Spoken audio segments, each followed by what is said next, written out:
She was sold to warm his bed. But the broken cowboy said, "I don't want obedience. I want you." The prairie was still. Wind whispered over brittle grass and through the broken fences that lined the edge of Jacob Weller's land. The cabin he called home sat like a scar on the land, sun-bleached, weather-worn, forgotten by time. Smoke curled from the crooked chimney, rising against a sky bruised with the last light of evening. Jacob stood alone on the porch, boots dusty, hat low over tired eyes. His hand rested on the wood railing, fingertips tracing the splinters he never bothered to fix. He wasn't expecting anyone. No one came out here unless they were lost, drunk, or had a death wish. But then came the wagon. It was small, pulled by a thin mule, and driven by a man who didn't belong. His coat was too fine, his hands too clean.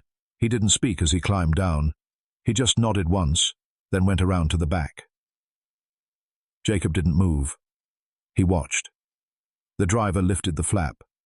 Out stepped a girl, no older than 20 maybe, wrapped in worn fabric, eyes lowered, steps light, like she wasn't sure the earth would hold her weight. She didn't look up, not even when the driver handed Jacob a folded paper and said, "She's yours now, paid in full." Jacob stared at the paper but didn't open it. "What is this?" he asked quietly. The man shrugged. The brothel in Belridge had too many mouths. Her buyer backed out. The boss said, "Send her here," said you were owed a favor. Jacob didn't answer. The man tipped his hat, climbed back onto the wagon, and disappeared into the falling night. Now it was just the two of them. The girl stood by the post, shivering but silent. Dirt clung to her bare feet, her arms wrapped around herself like armor. Her face was calm, but her lips trembled. She was not a gift. She was not a favor. She was not a woman. She was a trade. Jacob looked at her for a long while, then turned and opened the cabin door. He didn't say a word. She followed slowly, as if afraid to hope. Inside, the fire cracked in the stone hearth, casting a soft glow across the wooden floor. There was a single bed, a table, 2 chairs. A worn coat hung on the wall like a ghost. Jacob poured water into a tin cup and placed it on the table. He didn't touch her, didn't ask her name, just pointed to the chair. She sat, hands in her lap, still not speaking.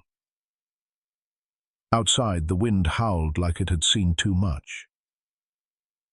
Inside, silence settled between them, the kind that holds the weight of what no one dares say. She didn't touch the cup. She only sat there, hands folded neatly, eyes downcast. Not once had she spoken. Not a word. Not a name. She seemed trained to vanish in plain sight, like silence had been beaten into her bones. Jacob watched her from the far side of the cabin, sitting in his old rocking chair. It creaked when he leaned back, but she didn't flinch. That was worse somehow. A girl who didn't even flinch. He took off his hat and ran a hand through his hair. The firelight made shadows dance on the log walls. Her shadow stayed still. She looked small. Too small for the shame that had been handed to her. She sat like an object, like something left behind in a pawn shop, waiting for the next man to come claim his prize. Jacob looked away, but her presence filled the room like smoke. Quiet, invisible, suffocating. He remembered another girl. Not her face. That had faded. But the sound of her voice when she begged him not to go. Back then he'd been a soldier, young, angry, full of empty purpose. He had chosen war over love, mission over mercy. She'd said, "You don't come back the same, Jacob." She was right. He had returned with scars no one could see, walked into town, into bars, into nights filled with women who smiled without meaning it, and now they sent at him this girl. as if he'd won something, as if he'd earned her. The paper still sat on the table. He hadn't read it, didn't need to. It was just words. Payment, ownership, transaction. Ugly things, dressed in ink. His eyes returned to her. Her dress was too thin for the season. Her wrists were marked with old bruises. There was no ring, no shoes. Her hair was clean but damp, like someone had scrubbed her before the delivery. He stood up, her eyes lifted, just for a second, and he saw it. Not fear, resignation. That was worse. He stepped closer, and she immediately rose, starting to unlace the front of her dress with trembling fingers. Her movements were robotic, practiced. Jacob's voice came low, almost rough from disuse. No. She froze. He shook his head slowly. I didn't bring you here for that. She blinked once. Her hands stopped. The dress stayed in place. I don't want obedience, he said, softer now. I want you to eat, to rest. That's all. Her lips parted slightly, but no sound came. Jacob turned away and grabbed a blanket from the bed, placing it gently on the second chair. Then he pointed to the bed. You sleep there, he said. I'll take the floor. Still, she didn't speak. But she didn't strip either. She picked up the cup at last, drank slow, like she was waiting to wake up from some cruel trick. She didn't know what to do with kindness, and he didn't know how to offer it. Not well. But tonight, he would protect her. Not because she asked, but because she didn't. The next morning came with no sound but the wind rattling through dry trees. Jacob was outside before dawn, chopping wood. He didn't look back at the cabin, but he heard her move inside. Slow, cautious steps, like someone walking across ice. She hadn't run. That told him everything. By midday, she swept the floor. Quietly, deliberately, as if doing something useful might delay whatever she feared would come next. Jacob didn't stop her, but he watched. That evening, he saddled his horse and rode into Belridge. He didn't go to the saloon, didn't go to the feed store. He went to the back alley where the mud never dried and the law never reached. That's where the brothel boys lingered, men who spoke with coin and hit with open hands. Where's Nolan? Jacob asked one of them. The man blinked, recognized the name, recognized Jacob. He sent the girl, Jacob said. I want to know why. The man whistled low. You don't know? Jacob stepped forward. His shadow covered the man like a coat. Talk. The man raised his hands. She was his girl. Kept her hidden in a side room. Said she was special. Quiet. Said she'd do anything for peace and food. Jacob's jaw clenched. Then what? Nolan lost a poker hand. Big one. Couldn't pay it back. So he gave her up. Sold her? Worse. Traded her to Rook's men. Just long enough to cover his name. Jacob went still. Rook? Yeah, the man said, voice dropping. That Rook. Ex-lawman turned collector. Now he runs men across counties. Makes them disappear. When Nolan couldn't pay again, he handed her over for good. Told them she was trained and quiet. The man paused. She was going to be taken out west next week, but you took her early. Jacob turned and left without a word. That night, back at the cabin, he watched her sleep by the fire, curled up in the blanket he'd given her. She looked like a child lost in a war she never chose. Her hand twitched in her sleep. He didn't sleep. Rook. That name brought back blood. Long ago, Jacob had seen the man take justice into his own hands. Men hanged without trial, women beaten for speaking out. He wore a badge once, but that was long gone. Now he ran a business, in flesh, in fear, in secrets. And Jacob had taken something of his. By morning, the tension hung thick. Jacob taught her how to load the old rifle. She didn't ask why. Maybe she already knew. He spoke few words, but she followed every motion, her hands steady even when her eyes were not. Later, while tending to the fire, she finally whispered something. "They'll come for me." Jacob looked up. "I know." She stared into the flames. "They always do." He walked over, crouched beside her. "Not this time," he said. But outside, in the distant dust, wheels had already begun to turn. They didn't speak much, but something began to shift. He taught her how to stack kindling for a fire so it would last through the wind. She learned to slice potatoes without wasting the skin. He showed her how to clean the rifle and which places creaked on the cabin floor when you walked at night. She watched. She remembered.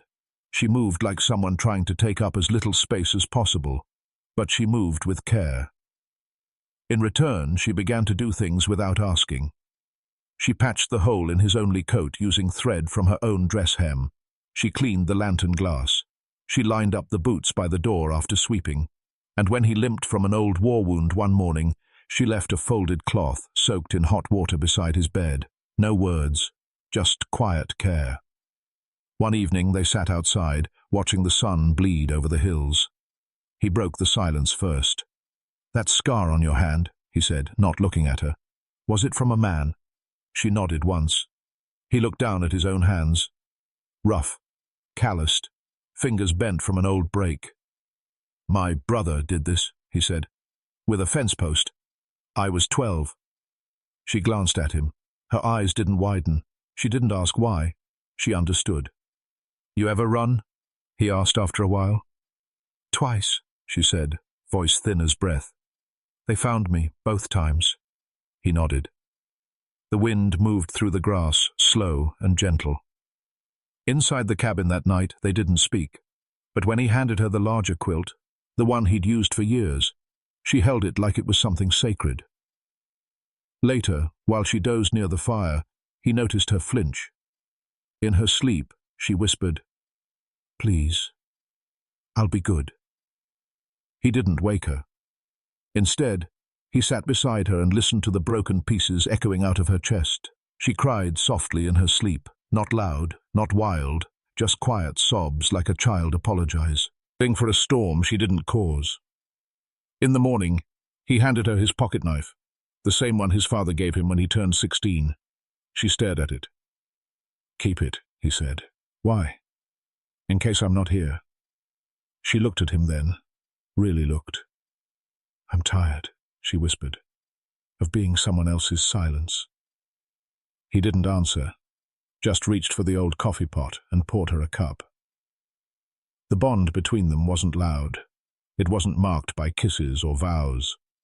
It was in the way she handed him the salt without asking, in the way he poured her first, in how he turned his back when she dressed, but left his boots near her bed, as if saying, "If danger comes, I'll be close." For a moment, it felt like peace. But peace, like silence, was never safe for long. They came just before dusk. 3 riders, dust rising behind them like smoke from something already burned.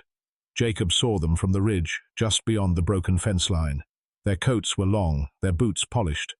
One of them held a whip rolled tight at his side. The other 2 had rifles strapped to their saddles. And in the middle, riding a black horse like a preacher at a funeral, was Rook. His face hadn't aged, the same cruel grin, the same dead eyes. Jacob stood on the porch, rifle slung casually against his shoulder. Inside, she waited, no longer asleep, no longer unaware. She had seen them too. Rook didn't dismount. He just stopped at the gate, still on his horse. "You've got something that belongs to me," he called out. Jacob didn't answer. "She was part of a trade," Rook said. "Debt paid. The contract was clear." Jacob finally spoke. "I didn't sign any contract. Doesn't matter. She's property." "No," Jacob said. "Not anymore." The men beside Rook shifted in their saddles. One cocked his rifle. The sound echoed across the valley, like a warning bell. "You really want to die over a used-up girl?" Rook sneered. Jacob didn't blink. "I buried better men than you for less." Inside the cabin, she gripped the pocket knife he gave her. Her breath was shallow, but her hand was steady. Rook dismounted slowly, walking toward the porch with that same smug arrogance he'd always carried, the kind that knew bullets feared him. Jacob raised the rifle. "Another step and you won't take another." Rook laughed. "You're still a broken man, Weller, living out here like a ghost. You don't even know her name." Jacob said nothing. That's when the girl stepped outside. Barefoot, eyes clear, knife in hand. "I'm not yours," she said quietly. Rook turned, amused. "You don't get to decide that, sweetheart." But Jacob was already moving. The shot rang out before the threat could finish his smirk. One of Rook's men fell from his horse, groaning in the dirt. The second one pulled his weapon. But the girl screamed then, loud and sharp, and it distracted him just enough for Jacob's second bullet to land true. Only Rook remained. He stood frozen, shock flickering behind his fury. "You'd kill for her." Jacob stepped forward, rifle lowered now. "I already did." Rook reached for his holster, but the girl lunged. The blade tore across his arm. He howled and shoved her down, gun raised. A final shot cracked through the air. Rook collapsed. Silence settled again, broken only by her sobs and Jacob's heavy breath. He dropped the rifle and ran to her side, blood on her hands, fear in her eyes. "I'm sorry," she whispered. "I thought I could stop him." "You did," he said. He held her for the first time, not as a savior, not as a protector, as a man who had chosen to stand beside someone no one else would fight for. She clung to him like an anchor. He didn't let go. The porch soaked in dust and blood and memory. And somewhere in the quiet, something unspoken passed between them. Not obedience, not fear. Something that looked like beginning. They buried the bodies before morning. No words were spoken as Jacob dug the graves near the edge of the property, where the cottonwoods leaned over like mourners. The ground was hard, but he worked slow, steady, not out of duty for the dead, but to keep his hands moving, to hold off the weight. She stood nearby, wrapped in his coat, staring at nothing. The final grave was shallow, no marker, no prayer, just earth covering what tried to take her. When it was done, Jacob sat on the ground, legs stretched, breath uneven. She didn't approach. She just watched him from a distance, the coat sleeves falling past her hands. The sky was pale, almost white, like the land had bled itself dry overnight. Inside the cabin, blood still marked the floor. The fire had gone out. Smoke lingered like the ghosts of what they had survived. She began to clean. One cloth, one motion at a time. No urgency, just quiet resolve. Jacob didn't stop her. He let her do it, maybe because she needed to, or maybe because he didn't have the strength to ask her not to. Later she washed her hands in the water basin. The blood wouldn't leave the cracks of her fingernails. She didn't cry. She didn't speak. That night, he sat on the porch. She brought out 2 tin cups of coffee and sat beside him. The stars were dim behind a thin sheet of clouds. Jacob finally broke the silence. "You all right?" She nodded once, then shook her head. Both answers lived in her. He didn't press. After a long while, she whispered, "I never thought anyone would come for me." "I didn't," he said. She looked at him, startled. He turned toward her, voice low. "You weren't waiting to be saved. You stood your ground. You picked up the knife. You ended it." Silence returned, but this time it didn't weigh so heavy. The wind blew through the grass. Somewhere, an owl cried out. She leaned her head gently on his shoulder. He didn't move, didn't flinch. He let her rest there, as if she belonged, not as property, not as a burden, but as someone who had chosen to stay. Spring crept in slow. The land thawed one more, ning at a time, and with it, something inside them began to soften too. The girl, no longer a girl in her manner, walked with steadier steps now. She planted wild flowers along the fence where the graves had settled into silence. No names were carved, no markers, just color in the soil where darkness had once been. Jacob built a second chair for the porch. He didn't say it was for her, but she sat there every evening. They didn't speak often, not about the past. That was something both had buried deeper than the roots of the cottonwoods. But sometimes, as she stirred stew over the fire or brushed her hair at the window, her eyes would find his. And there was no fear there anymore, just knowing. He taught her how to ride his horse. She taught him how to laugh without flinching. Neither of them had much to give, but they gave what they could. Time, safety, quiet. One morning, a letter came. It was from Belridge. The brothel had burned down. Nolan was dead. Rook's men had scattered. The system that had owned her name, whatever name it had been, was gone. Jacob handed her the letter without a word. She read it, then placed it in the fire, watched it curl and turn to ash. She didn't smile. She didn't weep. She simply whispered, "Good." That night, she slept in the bed. He didn't touch her, didn't reach for her. But when she turned toward him and placed her hand on his chest, he covered it with his own, not to claim her, but to meet her halfway. Time moved on. The cabin still stood. The land still breathed. And the two of them, weathered and worn, sat side by side each evening, watching the sun fall. Not every scar needs to fade. Some remind you that you fought to live. And sometimes, the deepest kind of love is the one that asks for nothing, but stays. He never asked her to love him, but she did, simply because he hadn't tried to own her.